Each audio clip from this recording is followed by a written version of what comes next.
খেলা চলছে বিশ্বজুড়ে। ফুটবল, ক্রিকেট ছাড়াও খেলার রয়েছে এক দীর্ঘ ফর্দ। শুধু ফলাফল নয়, গত, আজ আর আগামীর খেলাকে প্রেস বক্স থেকে আমরা দেখতে চাই ভিন্ন চোখে। আর সেই দেখাটাই দেখতে পাবেন এখন মাঠে। সঙ্গে আছি আমি, শরীফ রওশন। শুনছিলেন ক্রীড়াঙ্গনের সব গুরুত্বপূর্ণ খবর। এবার আমরা বিস্তারিত আলোচনা করতে চাই। এবার আমরা আলোচনা অংশ রেখেছি সুইমিং পুল। সেই সুইমিং পুল, যেই সুইমিং পুল দিয়ে একসময় অনেক বেশি শিরোপা, অনেক বেশি খেলোয়াড় উঠে আসতো, তবে এই একটা সময় ভাটা পড়ে গেছে। বাংলাদেশের এখন সুইমিং পুলের কি অবস্থা এবং সামনে এশিয়ান গেমসও রয়েছে, প্রস্তুতির কি অবস্থা, নতুন কমিটি আসলে দায়িত্ব গ্রহণ করতে পেরেছে কিনা, সেটারও আমরা পরিস্থিতি জানতে চাই। এবং ফেডারেশনের সদস্য এবং সাবেক খেলোয়াড় লাইলা নূর আমাদের সাথে উপস্থিত হয়েছেন। আপনাকে স্বাগত আপা। আপনাকেও ধন্যবাদ আমাকে সুযোগ দেওয়ার জন্যে। বলছিলাম আপা যে আপনারা নতুন কমিটি, আপনি অনেকদিন পর কিন্তু ব্যাক করেছেন সুইমিং পুলের সদস্য হিসেবে, এবং আপনি সহ সভাপতি ছিলেন সেই 2013 থেকে 2017 সালে। এরপর আর কখনো আপনার ওইভাবে আসলে কমিটিতে ইনভলভমেন্ট আমরা দেখিনি সরাসরিভাবে। এবার অনেক দিন পর এসেছেন। কাজের মানে গতিটা বা কাজের ব্যক্তিগত আপনার কি পরিকল্পনা থাকবে সেটা একটু শুনতে চাই। তবে তার আগে শুনতে চাই আপনারা কমিটির দায়িত্ব গ্রহণ করেছেন কিনা। ধন্যবাদ। খুবই সুন্দর এবং সমসাময়িক একটা প্রশ্ন। আমরা আসলে মানে প্রজ্ঞাপন জারির পরে আমরা কার্যক্রম এখনো শুরু করতে পারিনি অফিসিয়ালি, কারণ আমরা এখনো দায়িত্ব পাইনি। আমাদেরকে আমাদের ট্রেজারার এবং সাধারণ সম্পাদক আমরা অধীর আগ্রহে বসে আছি, কিন্তু যে আগের কমিটি, সেই কমিটি ট্রেজারার এবং সাধারণ সম্পাদক দেশে না থাকায় আসলে আমাদের জন্য অনেক ডিলে হয়ে যাচ্ছে এই ইয়েটা। আমরা যেহেতু দায়িত্ব পাইনি, কারণ আমাদের অনেকগুলো কার্যক্রম আমাদের এর মধ্যে করতে হবে, যেটা আমাদের দায়িত্ব না পাওয়াতে ভীষণভাবে অসুবিধা হচ্ছে। যেমন আমরা দায়িত্ব না পাওয়াতে আমরা যে এই বছরের যে খেলাগুলো সেগুলো প্ল্যান করতে পারছি না। তারপরে সামনে এশিয়ান গেমস আছে, ঠিক আছে, কিন্তু এটা ওনারাই অফিসিয়াল ঠিক করে গেছে, কোচ, ট্রেনিং প্রোগ্রাম সমস্ত কিছু করে গেছে, যার ফলে এটাতে আমরা ইনভলভ হতে পারছি না। আর সবচেয়ে বড় এশিয়ান গেমস তারা প্ল্যান করে গেছে, তবে সমস্ত কিছু অনুশীলনটা কি শুরু হয়েছে? এশিয়ান গেমসের জন্য অনুশীলন করছে, এটা আমরা দেখছি, মাঝে মাঝে তদারকি করছি, কিন্তু পুরোপুরি যেহেতু আমরা এখনো দায়িত্ব পাইনি, আমরা বলবো যে পুরোপুরি ইনভলভ না। ঠিক আছে। আর সবচেয়ে বড় সমস্যা যেটা আমাদের হতে যাচ্ছে, যে ওয়ার্ল্ড অ্যাকুয়েটিক্স থেকে আমাদের একটা ফর্ম ফিল আপ করতে হয় প্রত্যেক বছরই। এটা করতে হয়, যারা প্রিভিয়াসলি ছিল তারাও নিশ্চয় করেছে।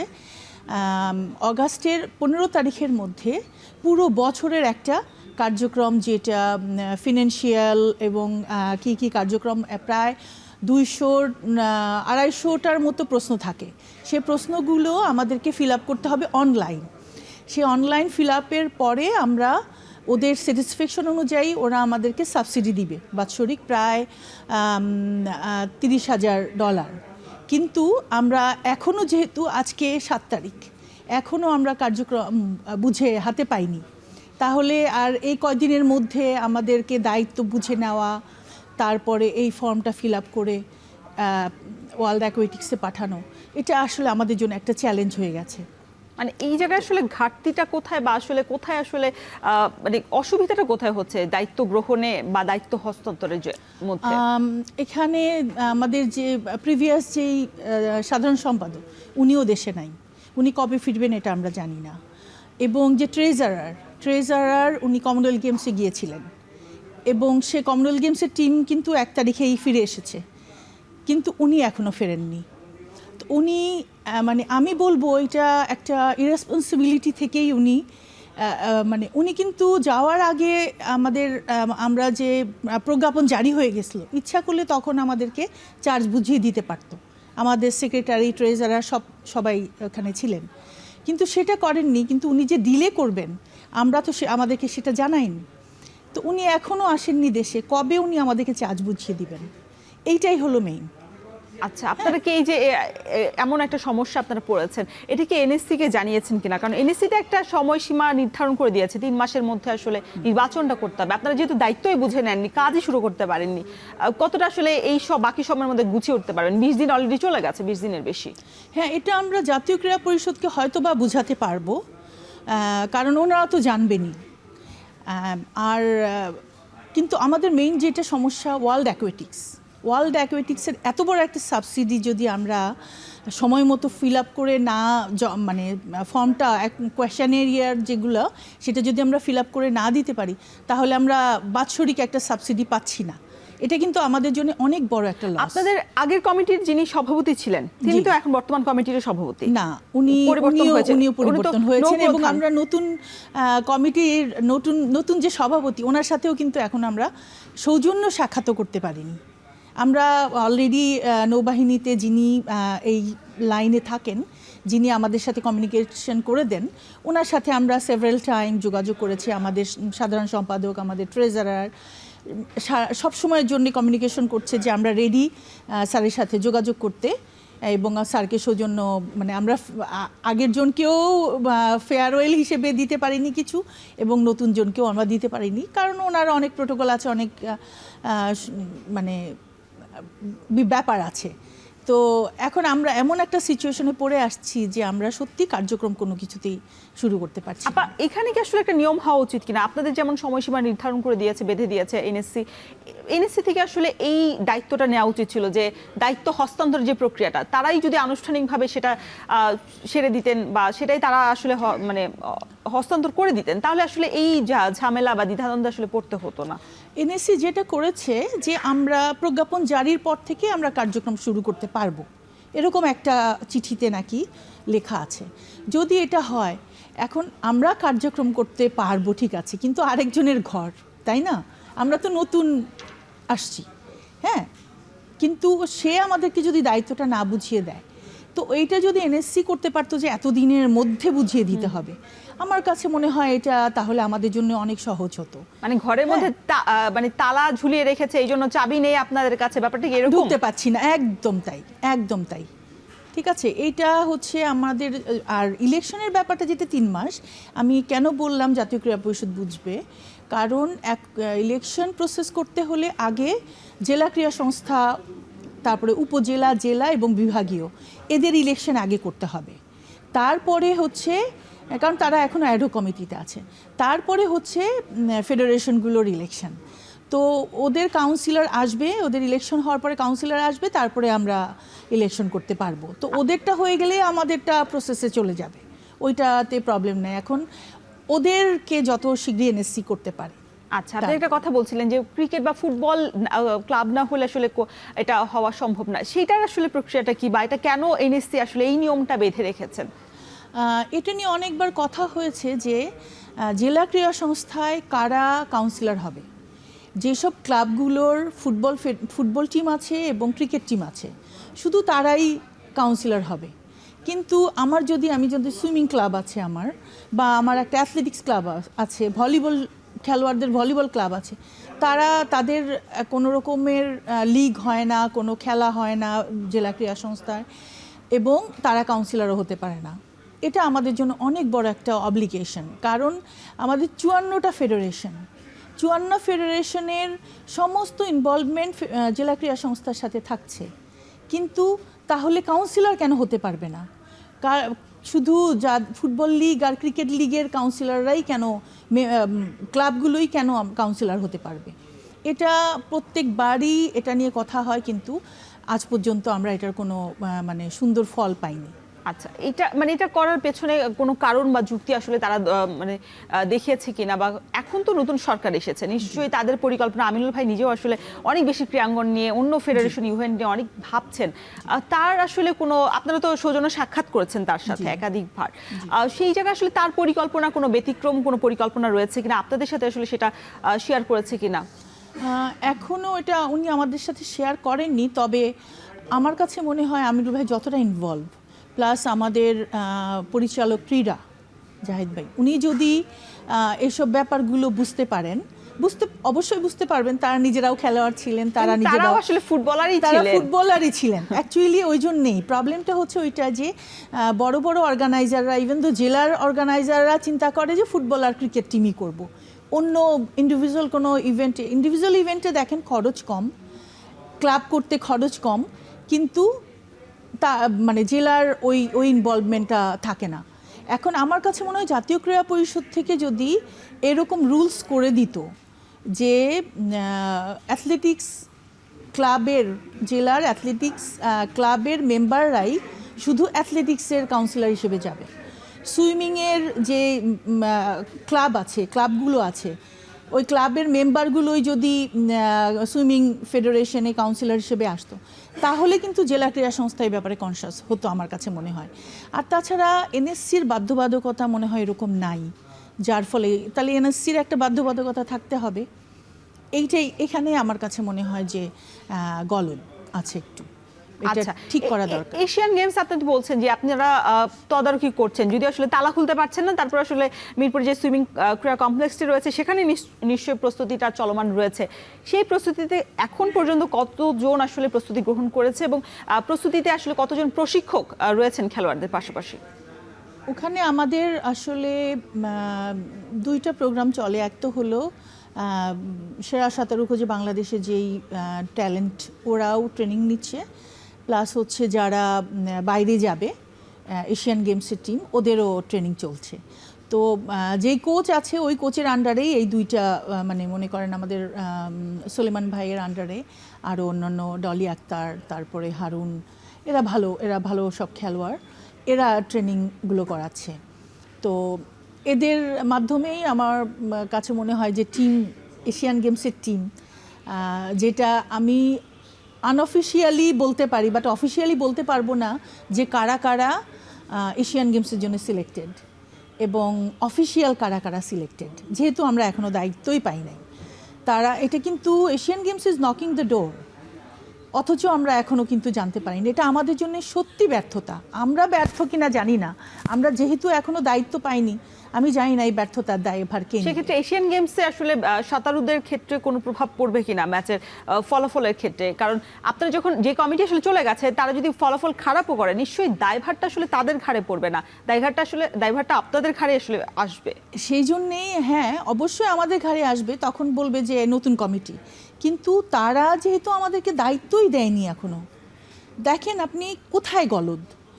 আমার কথা হচ্ছে যে যাদের একটা অর্গানাইজেশন সম্বন্ধে দরদ নাই, সুইমিং ফেডারেশন কাদের জন্যে? সুইমারদের জন্যে। সুইমারদের প্রতি, সুইমারদের ডেভেলপমেন্টের প্রতি দরদ নাই। তারা সত্যি, I am sorry to say, যে বিদেশ ট্যুর নিয়ে তারা চিন্তা করছে, কারণ কমনওয়েলথ গেমস একটা ট্যুর হচ্ছে। ওই ট্যুর থেকে আসার পরে তারা মানে আমাদের যে ট্রেজারার, বর্তমান মানে আগের ট্রেজারার ছিলেন, উনি কিন্তু কমনওয়েলথ গেমসের শেষ হওয়ার সাথে সাথে চলে আসেননি, উনি কিন্তু ওইখানে কাজটাই বাকি কমনওয়েলথ গেমসের সাথে আসলে যাওয়া। কমনওয়েলথ গেমসে আসলে ম্যানেজার হিসেবে উনি গিয়েছেন, সিলেক্ট করেছেন। এটা আমি অ্যাজ এ সাঁতারু, as a coach, as an organizer, আমার একটা আক্ষেপই আমি বলবো। আপনার এই প্রশ্নটার সাথে লিঙ্ক হওয়াতে আমি ধন্যবাদ জানাচ্ছি। যাদেরকে এই এত বড় একটা সাঁতারের, একটা ওয়ার্ল্ড অ্যাকুয়াটিক্স, সুইমিংয়ের সারা বিশ্বের সাথে আমরা রিলেট করব, তো এখানে যাদেরকে এই বড় বড় পোস্টে বসানো হয়, তারা কি আসলে সাঁতারু কোনোদিনও ছিল? তারা কি কোনো খেলার টিম করেছে যে তাদের দরদ হবে? দরদ নাই বলেই তারা আমাদের মানে ফিল করছে না যে আমরা তাড়াতাড়ি তাদেরকে নেক্সট যারা আসছে তাদেরকে কার্যক্রমটা বুঝাই দিই, সমস্ত দায়িত্ব বুঝাই দিই। তারা কিন্তু সেই রিয়েলাইজেশন তাদের মধ্যে নাই। তো আমি এখানে অবশ্যই আপনার থ্রুতে এবং সবাইকে খুবই না, ট্রেজারার কি আপনি ম্যানেজার হওয়ার যোগ্যতা রাখেন কিনা? এখন যা আমাদের দেশে সুইমিং এর এই নিয়মটা আসলে কি? সুইমিং এর নিয়ম বলে না, আমার কাছে মনে হয় এটা হচ্ছে এইভাবে রেসপেক্ট করা হয়েছে যে উনি কমিটির একজন ট্রেজারার, তাকে ম্যানেজার করে পাঠায়, যেহেতু কোচ আছে। আচ্ছা, কিন্তু বহির্বিশ্বে অ্যাকচুয়ালি এরকম নাই। কোচ বা ম্যানেজার, অর্গানাইজাররা থাকতে পারে, কোচও আছে। আমাদের দেশে এমনও হয়েছে যে কোচ না, সে তাকে কোচ বানিয়ে বা কোচ কাম ম্যানেজার বানিয়ে পাঠিয়ে দিয়েছে। হ্যাঁ, যার ফলে দেখা গেল যে যেই খেলায় ওইখানে গেছে সে কিন্তু খেলোয়াড়কে ওয়ার্ম আপ করাতেও পারছে না, কারণ তার কোনো নলেজই নাই। তো এই জিনিস, এই সিস্টেমগুলো যদি আমরা না চেঞ্জ করি, কোনো দিনও আমাদের দেশের উন্নয়ন হবে না আমি মনে করি। এই জন্যে যারা এত বড় দায়িত্ব নেন ফেডারেশনের কমিটি গঠনে, তাদের প্রতি আমি খুবই রেসপেক্টফুলি অনুরোধ করব যেন পুরো কমিটিতে সবাই যেন সুইমিং ফেডারেশন সুইমিং রিলেটেড থাকে, অ্যাথলেটিক্স ফেডারেশন অ্যাথলেটিক্স রিলেটেড থাকে, সো দ্যাট যে কোনো জায়গায় যে সেই চ্যালেঞ্জটা যেন তারা মোকাবেলা করতে পারে। এবং একটা দরদ, সবচেয়ে বড় কথা, আমার দরদ থাকতে হবে। মানে সেটা আকর্ষণ আসলে আসবে হচ্ছে আপনি শুধু গদির পেছনে ছুটবেন না, আপনি যখন সুইমার, আপনি যখন বাংলাদেশের সুইমিং নিয়ে আসলে কাজ করতে চান এবং তার ভবিষ্যৎটা আসলে গড়ে দিতে চান, তখনই আসলে ওই ফিল্ডটা আসলে আসে। লাইলাপা, আমরা আরো অনেক আলাপ করবো, তবে সময় হয়ে গেছে ছোট্ট একটা বিরতির। দর্শক, ফিরছি একটু পরেই, সাথেই থাকুন। আমি ভরসা রাখি হিরন স্মার্ট ওয়াটার পিউরিফায়ারে। আবার যেটা বলছিলাম যে আপনাদের এখন যে এশিয়ান গেমসের জন্য প্রস্তুতিটা, সেটা আসলে অনেকটা থমকে যাওয়ার মতো রয়েছে। একটু এশিয়ান গেমস থেকে আমরা একটু বের হতে চাই। সেটা হচ্ছে, আপনি তো অনেক দিন ধরে বলছিলাম যে আপনি ফেডারেশনের সহসভাপতিও ছিলেন, দায়িত্বে ছিলেন, এবং অনেক দিন ধরে সেই দায়িত্বটা আসলে নেই। ব্যক্তিগতভাবে আপনি অনেকদিন পর দায়িত্বটা পেয়েছেন। এইবার আসলে নিজস্ব উদ্যোগে বা নিজস্ব আসলে পরিকল্পনা কি থাকছে দেশের সুইমিংদের বা সুইমারদের আসলে উন্নতির ক্ষেত্রে? আমার আসলে এর আগে আমি যেহেতু ট্রেনিং অ্যান্ড ডেভেলপমেন্ট কমিটির চেয়ারম্যান ছিলাম, তখন আমরা অনেক বড় একটা প্রোগ্রাম করেছি, সেরা সাঁতারুর খোঁজে বাংলাদেশের প্রথম প্রোগ্রামটা আমরা করেছিলাম। এবং সেই সাঁতারুগুলোই কিন্তু এখন গোল্ড মেডেল পাচ্ছে, রাফি এবং আরও কয়েকজন আমাদের। রাফি তো আমি জানি যতটুকু তিনি দেশের বাইরে থেকে কোচিং ও হচ্ছে আমাদের ওয়ার্ল্ড অ্যাকুয়েটিক্সের যে একটা প্রোগ্রাম আছে, আমাদের স্কলারশিপ প্রোগ্রাম, সেই প্রোগ্রামের আন্ডারে আছে, ও থাইল্যান্ডে ট্রেনিং করছে। যার ফলে এটা আমাদের এরকম আরও কিছু খেলোয়াড় আমাদের যাওয়া উচিত, কারণ ওরা একটা সময় বেঁধে দেয় যে এই টাইমের মধ্যে আসতে পারলেই শুধু সেই স্কলারশিপ প্রোগ্রামের আন্ডারে। এটা কতজন করতে পারেন এই স্কলারশিপের আন্ডারে আসতে পারেন? যদি আমাদের সেই টাইম মিট যত মানুষ করতে পারবে। আচ্ছা, ওটা কোনো নির্দিষ্টতা নাই যে একজন বা দুইজন। এটা কি ফুল স্কলারশিপ? হ্যাঁ, ফুল, ওইখানে থাকা, খাওয়া, বোর্ডিং সব কিছুই। আচ্ছা, ঠিক আছে। তো এটা আমাদের একটা ব্যর্থতা আমি মনে করব, কারণ এর আগে আমাদের 2 জন ছিল, এবার 1 জন আছে। হ্যাঁ, তো তখন ভালো করেছিল, একটা মেয়ে ছিল, একটা ছেলে ছিল। আচ্ছা, আর এর বাইরে আমাদের যেই প্রোগ্রামের প্ল্যানের ব্যাপারে অনেক চিন্তা করেই আসলে আমরা সবসময়, এর আগেও আমি চেষ্টা করেছি, যেটা হয়নি। এবার যেহেতু আমাদের 19 বছর পরে আমরা পেয়েছি একটা সাঁতারু জেনারেল সেক্রেটারি, আমাদের সৈয়দ আমিনুল ইসলাম সজল। ও নিজেও বিটিএমসির খেলোয়াড় ছিল এবং আমাদেরই ফ্রেন্ড। তো যেহেতু ও সাঁতারু, ওকে বোঝানো আমাদের জন্য তেমন কষ্ট হবে। এটা তো অনেকদিন পরে, একজন 19 বছর পরে। 19 বছর, তার মানে অনেক সময়। দেখা যায় যে যখন একজন সুইমার যখন আসেন দায়িত্বে, তখন তিনি যেভাবে রিলেট করতে পারে বিষয়টা, সেটা তো অন্য একজন পার্সন বা কোনো গ্রুপের ব্যবস্থাপনা পরিচালক নিশ্চয়ই সেটা ফিল করতে পারবে না। সেই জায়গা থেকে দেখা যাচ্ছে নির্বাচন না হলে অ্যাডহক কমিটি থেকে যখন যারা আসেন, তখন তো এনএসসি থেকেই তাদেরকে মনোনীত করা হয়। ওই জায়গাটাতে আসলে ওইটা আসলে মানে বাস্তবায়ন করার জন্য সঠিকভাবে সঠিক মানুষ নির্বাচন করার ক্ষেত্রে আসলে এটা আসলে কতটুকু মনোযোগী হওয়া প্রয়োজন, তাদেরও তো দায়িত্ব আছে। এইটাই হচ্ছে আমার আগে রিকোয়েস্ট ছিল, যে তারা যেন অবশ্যই সুইমারদেরকে সুইমিং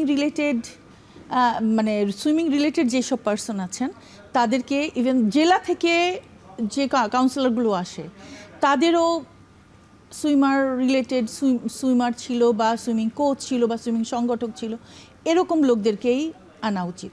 আমি একটা জিনিস বলি, এর আগে তখন আমি ভাইস প্রেসিডেন্ট ছিলাম, আমাদের একজন, আমি নাম বলবো না, উইথ ডিউ রেসপেক্ট, সাধারণ সম্পাদক হলেন।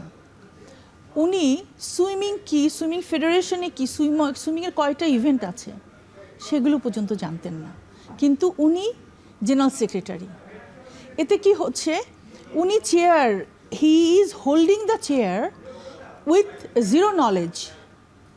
অথচ আমরা যারা আরও ওনার পাশে, আমাদেরকে অনেকে এমনও আছে যে ভালো কোচ, ভালো খেলোয়াড়, মেম্বার হতে পারছে না।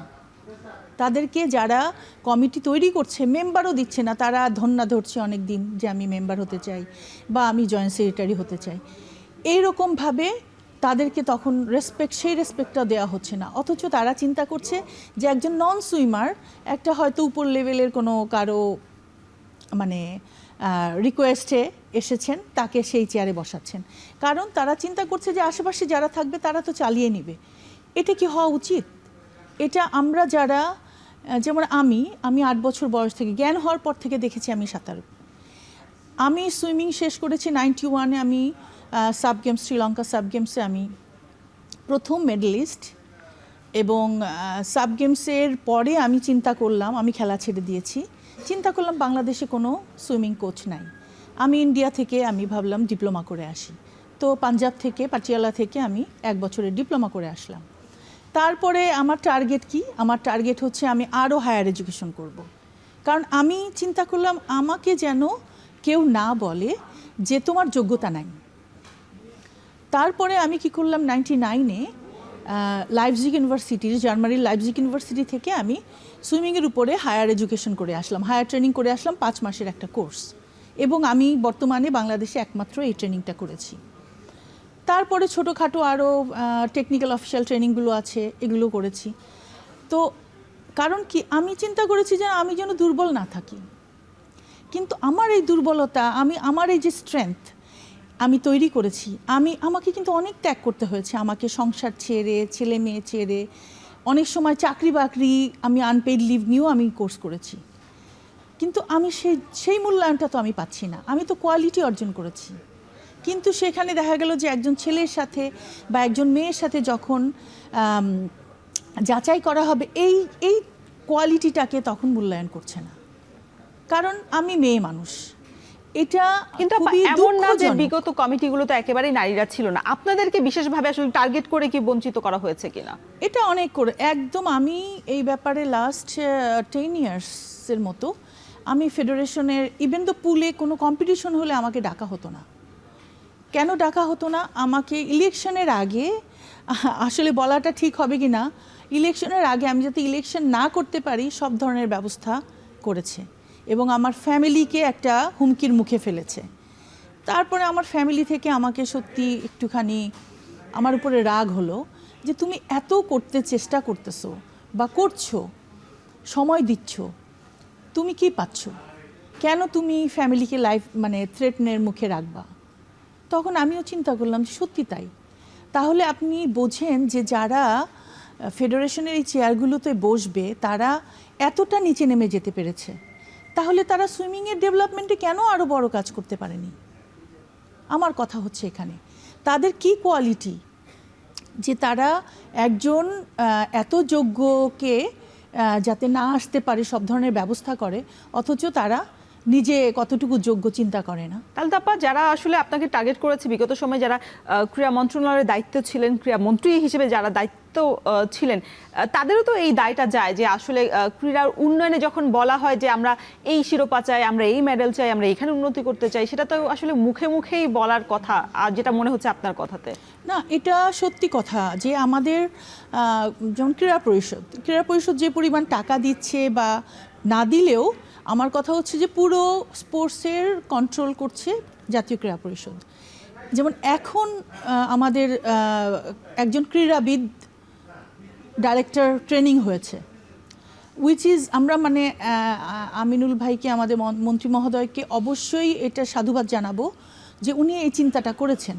তা না হলে ওইটা ডাইরেক্টর ট্রেনিং সংক্রান্ত ব্যাপার যে বুঝে না, ওই চেয়ারটাতে সেরকম লোক, অ্যাডমিনিস্ট্রেটিভ ক্যাডারের লোকগুলো বসা রাখতো, তারা তো কিছুই বুঝতো না আসলে, যেটা এসে বলতো সেটাই বুঝতো। কিন্তু আমি মনে করি যে এই পরিবর্তনটা হবে এবং অবশ্য হতেই হবে। আমাদের যেহেতু মন্ত্রী মহোদয় নিজেও অনেক, আমাদের প্রধানমন্ত্রী নিজেই খেলার উপরে যেই পরিমাণ জোর দিচ্ছেন, ক্রীড়ামন্ত্রী এবং ক্রীড়া পরিষদের মধ্যে যে পরিবর্তন এনেছে, সেই জিনিসটা অবশ্যই তারা তদারকি করবেন যে কমিটিতে যারা আছে বা ফেডারেশনের বিভিন্ন কম্পিটিশনের আগে যে ট্রেনিং প্রোগ্রামগুলো চলছে, সেই ট্রেনিং প্রোগ্রামগুলো দক্ষ হাতে বা যোগ্য হাতে আছে কিনা, তাদের সুপারভাইজ করা হচ্ছে কিনা ঠিকভাবে, এই জিনিসটা আমি মনে করি এখন এই পরিবর্তনটা হবে। এবং যেহেতু আমাদের এবারের কমিটি কিন্তু মোটামুটি সবাই আমরা সাঁতারের সাথে রিলেটেড। আচ্ছা, লালাপা, এশিয়ান গেমসের জন্য যারা প্রস্তুতি নিচ্ছেন তাদের দেশ ছাড়ার আগে তাদের জন্য কি কোনো প্রতিযোগিতার আপনারা কোনো আয়োজন করবে কিনা, যখন দায়িত্ব যখন আপনারা গ্রহণ করবেন আর কি? এশিয়ান গেমসের আগে আসলে সেরকম সময় মনে হয় নাই যে প্রি কম্পিটিশন, এটা তো হওয়া উচিত আমাদের। অক্টোবরে আমরা জাতীয় কম্পিটিশন কল করেছি অক্টোবরের সেকেন্ড উইকের দিকে। এখন ওই সময় যদি ওনারা মানে করতে পারে, আমার কাছে মনে হয় না যে এটা গত কমিটিও এইভাবে প্ল্যান করেছে। আপনি তো ইন্টারন্যাশনাল সুইমার হিসেবে আপনি অনেক বেশি পরিচিত, সেই ক্ষেত্রে আসলে এই যে এরকম একটা এশিয়ান গেমসের আগে শুধুই কি প্রস্তুতিটাই আসলে কি মানে দরকার কিনা? দেখা যায় যে প্রস্তুতির বাইরেও তো আসলে ইন্টারন্যাশনাল অনেকগুলো গেম খেলা প্রয়োজন নিজেদেরকে আসলে সামর্থ্য বা যোগ্যতা যাচাই বাছাই করার জন্য। এই জায়গায় আসলে বিগত কমিটির পরিকল্পনা আসলে ভুলটা দেখছেন কিনা আপনি? আমি মনে করছি অবশ্যই, কারণ তার আগে অবশ্যই ন্যাশনাল একটা প্ল্যান করা উচিত ছিল। ন্যাশনাল প্ল্যান করার পরে, ন্যাশনাল কম্পিটিশন হয়ে যাওয়ার পরে, তারপরে যদি তারপরেও একটা কি কম্পিটিশনের পরে একটা রিকভারি টাইম থাকে, সেই রিকভারি টাইম দিয়ে তারপরে কম্পিটিশনটা এশিয়ান গেমসে যদি যেত তাহলে ওনারা একটা সময় পেত, হ্যাঁ, নিজেকে জাজ করতে পারত। আর তাছাড়া এখন যেমন কমনওয়েলথ গেমসে গেছে, কমনওয়েলথ গেমস থেকে এটা আমি মনে করি যে এটা ওয়ান অফ দ্য কম্পিটিশনই, প্রি কম্পিটিশন যেটা হয় কম্পিটিশনের আগে, তো নিজেকে জাজ করা যেতে পারে। তো ওইখানেও আমরা দেখেছি যে পাকিস্তানের চেয়েও আমরা অনেক ইভেন্টে পিছিয়ে আছি। সো যার ফলে আমার কাছে মনে হয় যে এইগুলো এই স্বল্প 2 মাস 3 মাসের যে কোনো ইন্টারন্যাশনাল খেলায় 2-3 মাস ট্রেনিং করানো হয়, আসলে 2-3 মাসে গা ব্যথাই যায় না। আমি as a coach, as a সাঁতারু বলবো এটা একটা লং টার্ম পরিকল্পনা থাকতে হয়, মিনিমাম 4 বছর। এবং 4 বছরের পরে একটা বড় কম্পিটিশন হওয়ার পরে তখন একটা রিকভারি পিরিয়ড দিয়ে সেই খেলোয়াড়দের দিয়ে আবার কন্টিনিউ করা উচিত। আমরা এত মানে কচ্ছপের গতিতে আগাচ্ছি, দেখা যায় যে কোনো কম্পিটিশন আসলে তার আগে আসলে তড়িঘড়ি করে ওই কম্পিটিশনের জন্য আমাদেরকে প্রস্তুতি নিতে হয়। লালাপা, আমরা আরো অনেক কথা বলবো, অনেক আলোচনা বাকি রয়েছে, তবে বিরতির আরো একটা সময় হয়ে গেছে। দর্শক ফিরছে একটু পরেই, সাথেই থাকুন। আমি ভরসা রাখি হিরন স্মার্ট ওয়াটার পিউরিফায়ারে। আপনারা তো অনেক পরিকল্পনা নিশ্চয়ই গ্রহণ করবেন যখন আসলে 3 মাসটা খুব কম সময় হয়ে যায়। একটু অবকাঠামো নিয়ে একটু কথা বলতে চাই আপনাদের, বিশেষ করে ডিজিটাল স্কোরবোর্ড, যেই স্কোরবোর্ডের উপর নির্ভর হয়ে থাকে সুইমাররা। যখন ইন্টারন্যাশনাল কোনো ম্যাচ আসে বা প্রতিযোগিতা আসে তখন ওই স্কোরটা নিশ্চয়ই তাদের ওই জায়গাটাতে অনেক বেশি এগিয়ে রাখে। যেহেতু ডিজিটাল স্কোরবোর্ড নিয়ে আপনারা হাতেই মনে হয় অ্যানালগ যে সিস্টেমটা বা টাইমারটা রয়েছে সেটা দিয়ে আপনারা মেনটেন করতে হয়। এই জায়গায় আসলে ডিজিটাল স্কোরবোর্ড আপনাদের মানে মূল চ্যালেঞ্জ কি থাকবে যখন আপনারা কমিটির দায়িত্ব দেবেন? এই স্কোরবোর্ডটা ঠিক করা ক্রীড়া মন্ত্রণালয়ের সাথে আমরা অলরেডি শুরু করেছি কথা বলা, কারণ এর আগে মন্ত্রী মহোদয় যখন কম্পিটিশনে গিয়েছিল তখন আমরা বলেছি, কিন্তু 3 much is not enough time. 3 মাস হচ্ছে বেঁধে দেওয়া হয়েছে ইলেকশনের জন্যে। আসলে সুইমিং পুলের বা সুইমিংয়ের কোনো পরিকল্পনা 3 মাস একদমই কম, কিন্তু তারপরেও আমাদের একটা ন্যাশনাল আমরা অলরেডি অ্যানাউন্স করেছি এবং আমরা লং ডিস্টেন্স সুইমিংটাও আমরা হয়তো বা করবো। কিন্তু স্কোরবোর্ড নিয়ে অলরেডি আমরা কথা বলেছি, কারণ এটা এত বড় একটা পেইন আমাদের জন্যে, বা আমাদের চেয়ে আমি বলবো আমাদের সাঁতারুদের জন্যে, কারণ হ্যান্ড টাইমিং পৃথিবীর কোথাও নাই। ইভেন দ্য ইলেকট্রনিক স্কোরবোর্ড যেটা হয় সেটা টাইমের মাধ্যমে, সেটা লাইটের মাধ্যমে করে আজকাল। আমি যেমন এশিয়ান গেমস চালিয়ে কম্পিটিশন দেখা যায় যে ডিজিটাল স্কোরবোর্ড যেটা আছে সেটা দীর্ঘদিন ধরে বন্ধ আছে এবং ক্রীড়া প্রতিমন্ত্রী যিনি বলেছিলেন যে 5 কোটি টাকারও বেশি সম্ভবত এই টাকার খুব বেশি চলে নেই। এই যখন এনেছে বোর্ডটা বসেছে খুব বেশি আসলে কার্যক্রম করা সম্ভব হয়নি এবং দ্রুত গতিতে যে নষ্ট পেয়েছি আমরা। তারা আবার দেখা গেছে যারা এনেছিল তাদের সাথে দফায় দফায় মিটিং করছে, তবে সুফলটা আসেনি। এই সুফলটার পেছনে ক্রীড়া পরিষদ যারা আছেন কাজ করছেন তাদেরকে আসলে দায়টা আপনি দিতে চান কিনা?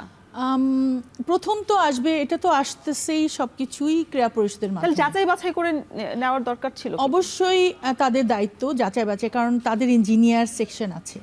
আমাদের তো আর ইঞ্জিনিয়ার সেকশন নাই, সুইমিং ফেডারেশনের ইঞ্জিনিয়ার ডিপার্টমেন্ট থাকে না। তো তাহলে তাদের ইঞ্জিনিয়ারদের মাধ্যমেই কিন্তু সমস্ত কিছু করা হয়। তাহলে যখন একটা মানে পুলের ইনফ্রাস্ট্রাকচার বলেন বা স্কোরবোর্ড বলেন, আমি মনে করব তাদেরই দায়িত্ব 100% বুঝে নিয়ে তারপরে আমাদেরকে বুঝিয়ে দেওয়া। তা আমরা এটা প্রথম থেকেই, আমরা এর আগে যখন স্কোরবোর্ডটা বসানো হয় তখনই আমরা ছিলাম, তখনই দেখেছি যে কিছু কিছু লেন কাজ করে না, কিছু কিছু টাচপ্যাড কাজ করে না, এবং তখন থেকে এই মানে সংসদীয় কমিটিকে জানানো, জাতীয় ক্রীড়া পরিষদকে জানানো, মন্ত্রী মহোদয়কে, তৎকালীন মন্ত্রী মহোদয়কে জানানো, সমস্ত কিছু আমরা করেছি, কিন্তু এটার কোনো ফল এখনো পাইনি। এবং আস্তে আস্তে এটা তো এখন কি যে ন্যাশনাল কম্পিটিশনগুলো হচ্ছে, এদের টাইমিংগুলো যখন আমরা ইন্টারন্যাশনালি পাঠাবো, এই টাইমিং তারা যদি জানে যে হ্যান্ড টাইমিং দিয়ে করেছি, এটা অ্যাকসেপ্টেড হবেই না। তাহলে আমরা কোথায় আছি? ফাঁকি দিচ্ছেন কিনা আমরা ফাঁকি এখন খেলোয়াড়দের লাইফের জন্য আমরা আসলে আমরাই ফাঁকিতে পড়ে গেছি। তাহলে এটা কিভাবে মানে বোঝাচ্ছেন যে আপনারা আসলে কিভাবে স্কোর করে কিভাবে যাচ্ছেন, মানে ওই টাইমিংটা আসলে কিভাবে?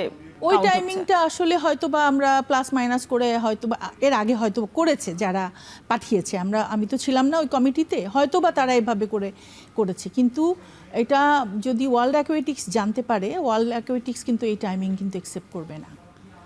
এটা আমাদের আসলে কর্তা ব্যক্তিদের জানা উচিত, যারা এটা কি নিষেধাজ্ঞার, এটার কারণে নিষেধাজ্ঞার পড়ার কারণ মানে পড়তেও পারে, হ্যাঁ পড়তেও পারে যে আমরা এই টাইমিং আপনারা ফাঁকি দিয়ে এসেছেন। হ্যাঁ এখন এটা বলা ছাড়া তো আর উপায় নাই, কারণ যদি ইলেকট্রনিক স্কোরবোর্ড নাই এটা জানতে পারে, তখন এই টাইমিং, হ্যান্ড টাইমিং কখনো ওরা অ্যালাউ করবে না। আচ্ছা, এটার ব্যাপারে দায়িত্ব নিলে বড় চ্যালেঞ্জটা আসলে কি হবে আপনাদের জন্য? আমরা প্রথমে তো 3 মাসের পরে আমাদের প্রথম হচ্ছে ইলেকশন।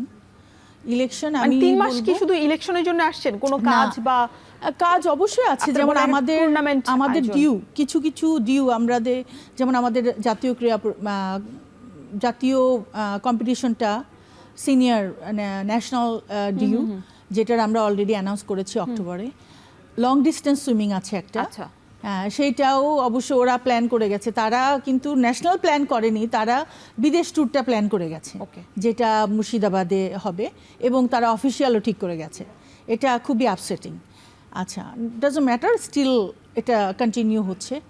আমাদের দেশে একটা লং ডিস্টেন্স সুইমিং হয় নদীতে, আমরা সেটার প্ল্যানও করছি, কারণ সেটা আমাদের যারা লং ডিস্টেন্স সুইমার, আমরা চাই না যে একটা সাঁতারু তার খেলা থেকে বঞ্চিত থাকে। এটা কি নিয়মিত হতো নাকি আপনারা আসলে অনেক দিন পর?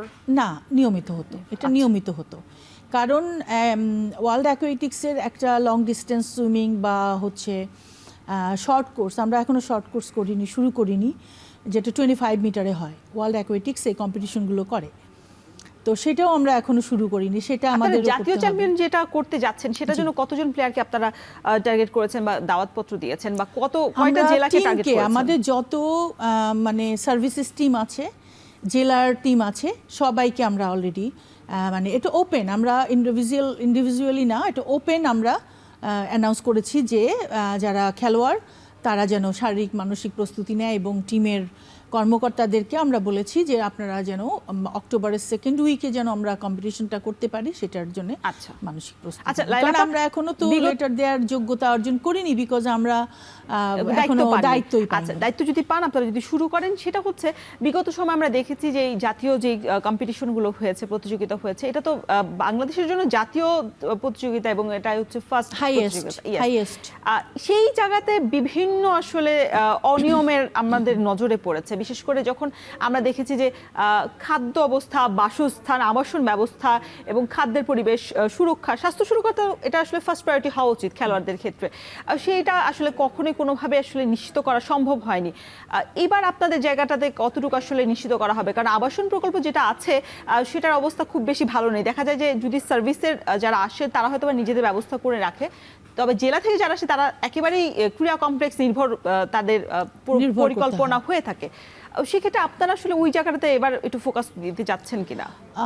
আমাদের এই 3 মাসের পরবর্তীতে যদি আমরা আসি, এটা একটা লং টার্ম পরিকল্পনা, বাট অবশ্যই আমাদের আমরা যে কয়দিন এই 3 মাসে যে কয়দিন আমরা যে কয়টা কম্পিটিশন করব, অবশ্যই এটা আমাদের তাদের থাকা, খাবার এবং আমরা অলরেডি এর আগে ওইখানে যে অ্যাডমিনিস্ট্রেটর আছে তার সাথে পরিষ্কার পরিচ্ছন্নতা নিয়েও কথা বলেছি। এবং আমাদের এমনও হয়েছে যে অনেকে ছবি পাঠিয়ে দিয়েছে আমাদের কাছে, তো আমরা ওইটা মেনশন করে দিয়েছি যে এই জায়গাগুলো ক্লিন থাকতে হবে। এবং সে নিজেও অনেক চেষ্টা করছে পরিষ্কার পরিচ্ছন্নতার ব্যাপারে।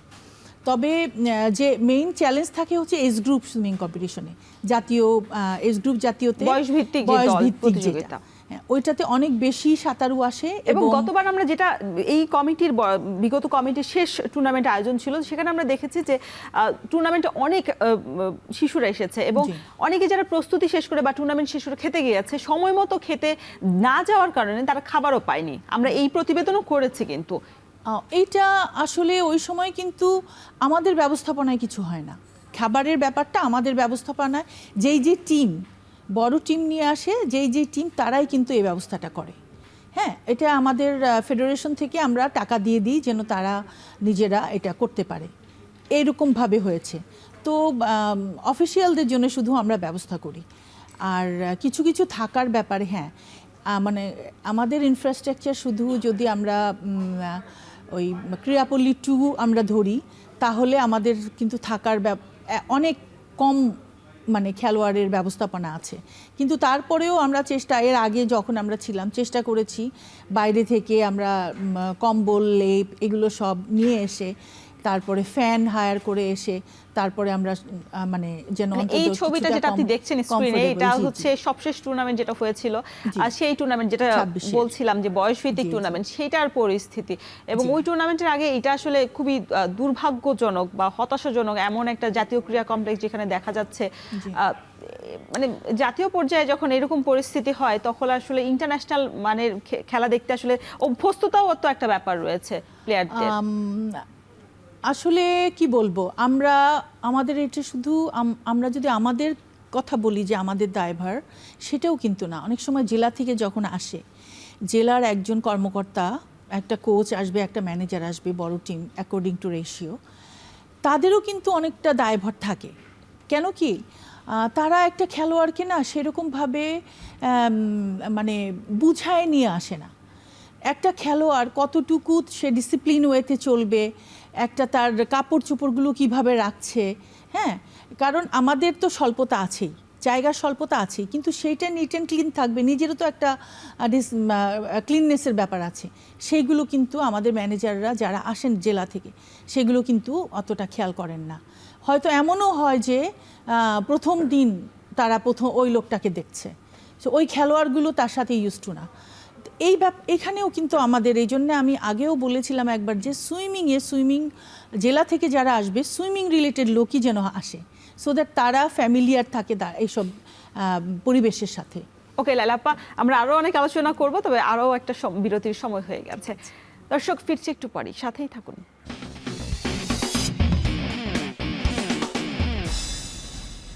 দর্শক, আরও একবার স্বাগত এখন মাঠে। আর লায়লা আপা, যেটা বলছিলাম যে অবকাঠামো সমস্যা আপনারা রয়েছেন, সেই ক্ষেত্রে আসলে পল্টনে যে সুইমিং কমপ্লেক্সটা রয়েছে, সেখানে আমরা দেখা যায় যে শীতের সময় হিটিং সিস্টেমের কারণে প্রায় 3 থেকে 4 মাস পুরো বন্ধই থাকে, বাকিটা সময় আপনারা ওইটা কাজে লাগান। তারপরে ওইটা থেকে নিশ্চয়ই আপনাদের ইনকামের একটা সুযোগ রয়েছে, এবং মাসব্যাপী আমরা দেখে থাকি যে প্রায় 6 থেকে 7 মাস আমরা দেখি যে যারা শিক্ষার্থী রয়েছেন বা বাবা তার মেয়ের হাত ধরে আসলে আসছেন, বাবার হাত ধরে মেয়ে আসছেন, এই সিস্টেমটা আসলে আপনাদের মানে পুরো বছর ব্যাপী করার কোনো পরিকল্পনা রয়েছে কিনা? হিটিং সিস্টেমটা ডেভেলপ করার পরিকল্পনা আছে কিনা? এটা খুবই ভালো একটা ব্যাপার, কারণ হিটিং সিস্টেমটা যদি ডেভেলপ করা হয় তাহলে তো এখানে সারা বছরের ট্রেনিংটা চলতে পারে। এবং আমাদের শুধু মিরপুর কমপ্লেক্সে, সুইমিং কমপ্লেক্সে আমাদের মানে সাঁতারুদের ডেভেলপমেন্টে হয়। এটা হচ্ছে যারা একদম সাঁতার জানে না তাদের জন্য এই ট্রেনিংটা করানো হয়, ওই যেটা ঢাকা স্টেডিয়ামে পল্টন পুলে। তো এটা কম্পিটিটিভ কিন্তু কোনো ট্রেনিং হয় না। তো এটাও দরকার অবশ্যই, কারণ একটা ফেডারেশন শুধু হায়ার লেভেলের কম্পিটিশন করবে সেটা না, সামাজিক দায়বদ্ধতাও তো আছে। এবং আপনাদের তো ইনকাম হচ্ছে এখান থেকে। হ্যাঁ, এটা অবশ্যই আমাদের ইনকাম হচ্ছে।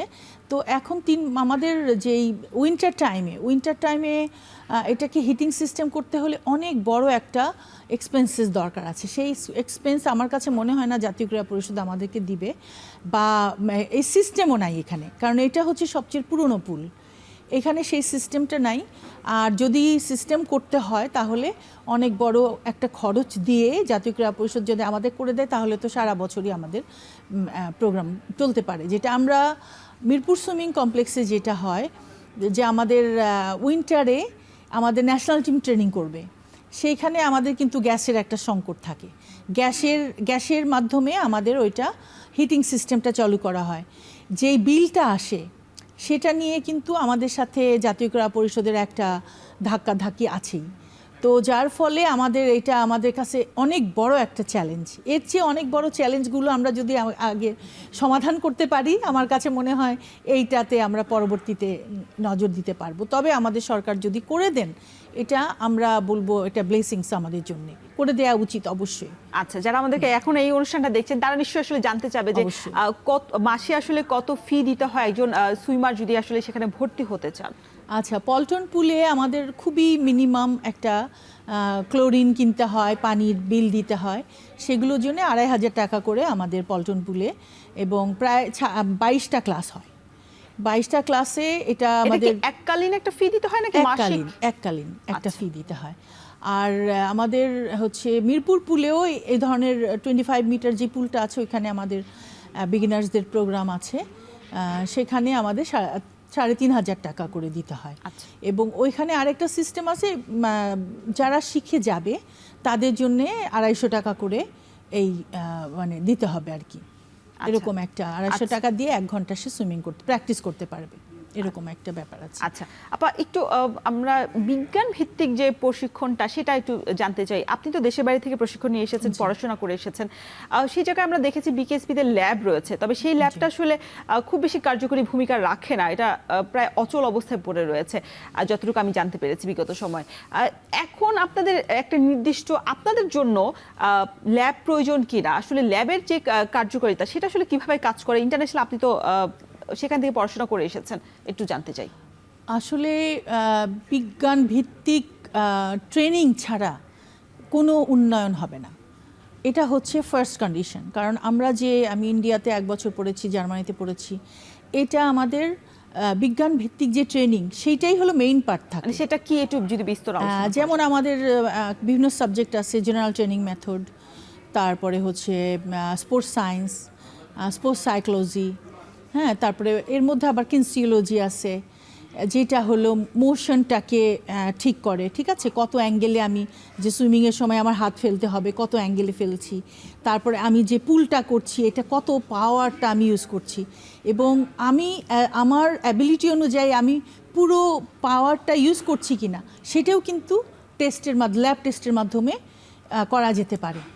তো আমরা তো সেগুলো আসলে আমাদের যেহেতু করতে পারছি না, হ্যাঁ, আর বিকেএসপিতে কতটুকু আছে বা কতটুকু কার্যকর হবে সেটার উপরে আসলে বলছিলেন যে বিকেএসপিতে যেখান থেকে আসলে আপনারা ল্যাব টেস্ট করেছিলেন, যাদের ল্যাব টেস্টে ভালো আসেনি তারা এখন ভালো ফলাফল করছে, তার মানে এটা আমরা সত্যি অবাক হয়েছি। আমাদের একজন চাইনিজ কোচ, আমি ভুল বললাম, কোরিয়ান কোচ, উনি এটা করিয়েছেন, করানোর পরে দেখেছে যে যেই খেলোয়াড়রা আমাদের ল্যাব টেস্টে একটু দুর্বলতা দেখা যাচ্ছে তারাই কিন্তু ভালো রেজাল্ট করছে। এখন এটা আমাদের একটা প্রশ্ন ছিল, বিকেএসপির ল্যাবে হয়েছিল। ওকে, অনেক ধন্যবাদ। আমার হাতে আসলে সময় নেই আপনাকে দেওয়ার মতো আলোচনার জন্য, অসংখ্য ধন্যবাদ আপনাকে। এখন মাঠে প্রোগ্রামকেও এবং তোমাকেও ধন্যবাদ। দর্শক, শেষ করছি এখন মাঠের আজকের আয়োজন।